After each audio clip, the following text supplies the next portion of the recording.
தூத்துக்குடி மாவட்டம் திருச்செந்தூர் உடன்குடி பெருமாள்புரத்தில் உள்ள கீழத்தெருவை கண்டுபிடித்து தரக்கோரி நடிகர் ஜி பி முத்து மாவட்ட ஆட்சியரிடம் மனு அளித்தார். திருச்செந்தூர் அருகே உள்ள உடன்குடி பெருமாள் பகுதியைச் சேர்ந்தவர் நடிகரும் பிரபலமான ஜி பி முத்து. இவருக்கு சொந்தமான இடம் பெருமாள்புரம் பகுதியில் உள்ளது. இதற்கிடையில் கடந்த சில தினங்களுக்கு முன்பு பெருமாள்புரத்தில் கீழத்தெருவை காணவில்லை என நடிகர் ஜி பி முத்து தூத்துக்குடி மாவட்ட ஆட்சியர் அலுவலகத்தில் புகார் அளித்தது பெரும் பரபரப்பை ஏற்படுத்தியது. சிட்டிசன் திரைப்படத்தில் வரும் அத்திப்பட்டு கிராமம் காணாமல் போனது போன்று மேற்படி கீழத்தெரு என்று ஒரு தெரு இருந்தது தெரியாமல் காணாமல் போய்விட்டது. அந்த தெரு இருந்த இடம் முழுக்க பல்வேறு தனிநபர்களால் ஆக்கிரமிப்பு செய்யப்பட்டுள்ளது. இதனால் பொதுமக்கள் செல்லும் பாதை அடைக்கப்பட்டுள்ளது. இதனை கண்டுபிடித்து தரும்படி கேட்டுக் கொண்டுள்ளார்.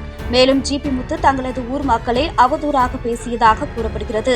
அதனால் பெருமாள்புரம் பகுதியை சேர்ந்த ஊர் மக்கள் பலரும் இன்று ஜி பி முத்துவுக்கு எதிர்ப்பு தெரிவித்து அவரது வீட்டின் முன்பு முற்றுகையிடுவதாக தெரிவித்திருந்த நிலையில் பெருமாள்புரம் பகுதியை சேர்ந்த ஊர் மக்கள் சுமார் 50க்கும் மேற்பட்டோர் ஜி பி முத்துவின் வீட்டின் முன்பு திரண்டனர்.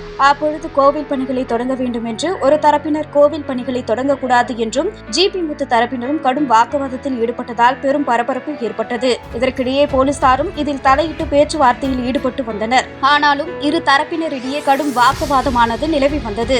இந்நிலையில் இதுகுறித்து டிக்டாக் பிரபலமும் நடிகருமான ஜி பி முத்து செய்தியாளர்களிடம் கூறியதாவது: தங்கள் கிராமத்தில் உள்ள ஊர் மக்கள் திசை திருப்புவதற்காகவே கோவில் தொடர்பான பிரச்சனையை தன் மீது திருப்புவதாகவும் கீழத்தெரு காணாமல் போனதற்கு உரிய சான்று ஆவணங்கள் தன்னிடம் இருக்கிறது என்றும் இது தொடர்பாக தான் ஐகோர்ட்டில் பதிவு செய்துள்ளதாகவும் இதுகுறித்து உரிய நடவடிக்கைகள் அதிகாரிகள் எடுக்க வேண்டும் என்றும் அப்படி நடவடிக்கை எடுக்க தவறினால் தானும் தன் குடும்பத்தினரும் உயிரை மாய்த்துக் கொள்ள இருப்பதாகவும் தெரிவித்தார்.